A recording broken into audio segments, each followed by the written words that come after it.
He's the Lord's chosen. The one true king, Stannis Baratheon, Azor Ahai, come again. Born amidst salt and smoke. Is he a ham? Turns out, the one true king was not Azor Ahai, reborn after all. I will give you a son, my king. A son. In the show adaptation called Game of Thrones, Melisandre and Stannis have a son, one shadow baby, and it kills Stannis' younger brother, Renly. In the canon, George R.R. Martin's book series called A Song of Ice and Fire, Melisandre and Stannis have two sons, or two shadow babies. The first son killed Renly, and the second son killed Sir Cordy Penrose, Castellan of Storm's End, the man who chose not to give up Storm's End primarily because Stannis was demanding the boy, Edric Storm. This angered Stannis, quote, Penrose chose to die rather than give him up. The king ground his teeth together. It still angers me. How could he think that I would hurt the boy? I chose Robert, did I not? When that hard day came, I chose blood over honor. It was the hardest choice I've ever made. My brother or my king. Blood or honor. Everyone knew the price of defiance. But there are deeper, older laws. The younger brother bows before the elder. I followed Robert. What's odd though is that Stannis complains about this after Renly's death. How does that make any sense? Because Stannis does not believe that he played a part in Renly's death. Melisandre and Stannis hopped on the good foot and did the bad thing. They had a son, and in the books and the show alike, that son, that shadow. It looked like Stannis. A shadow in the shape of a man. In the shape of Stannis. Which makes sense, because in the books and the show alike, we know that it's similar to Thoros raising Beric. Stannis had to give up some of his own life fire to make those sons. Let me another son. I cannot. Why? You don't have the strength. It would kill you. Your fires burn low, my king.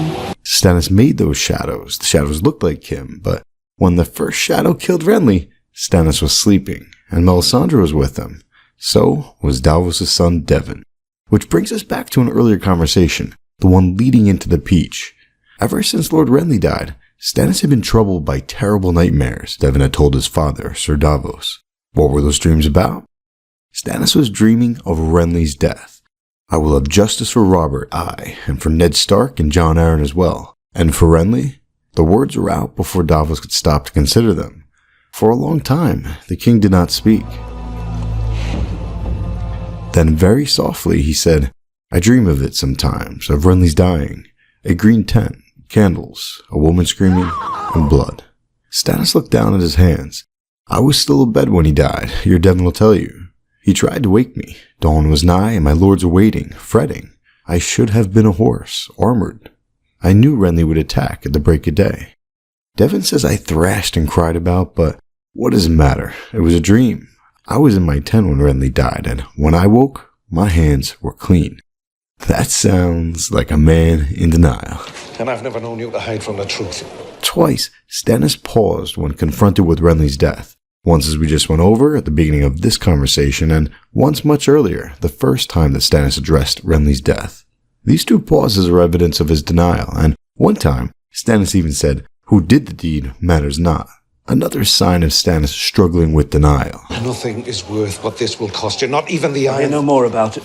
It appears that, at least on a subconscious level, Stannis fears that his dream was real. He fears that while he was sleeping, he controlled that shadow. He controlled that demon son of his. Stannis fears that he swung that sword by effectively warging his shadow son while he dreamt. Hard truths cut both ways, Sir Davos. The hard truth is that Stannis Baratheon is a true kinslayer. And here's the icing. First, it's another parallel between Dany and Stannis, because his denial is very similar to Dany's denial about sacrificing her own child, Rhaego, for Drogo. And check this out, it's even cooler.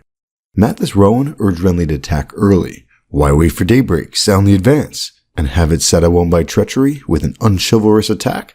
Dawn was the chosen hour. Chosen by Stannis, Randall Tarley pointed out. He'd have us charge into the teeth of the rising sun. We'll be half blind. So, Randall Tarley had warned Renly about the rising sun sun, blinding them if they attacked at dawn as they were supposed to.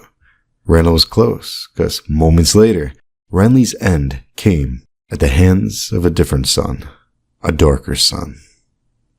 Why does George R.R. Martin take so long to write these books for us? Because they're special.